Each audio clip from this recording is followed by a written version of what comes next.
El nublao de xineru trae la nieve tras el capiello. El nublado de enero trae la nieve detrás de su capa, capucha. Cuando en este mes se cubre el cielo, suele ser para nevar.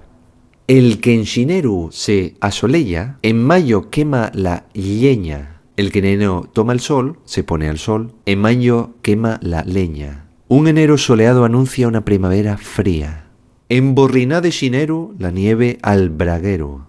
Niebla de enero, la nieve en el braguero. Otras variantes: emborrinada de xineru, la nieve en braguero. La neblina de enero, la nieve en braguero.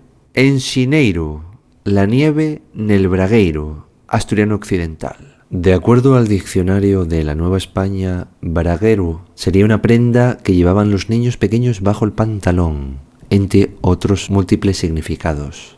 ¿Qué te parecen los refranes para este día?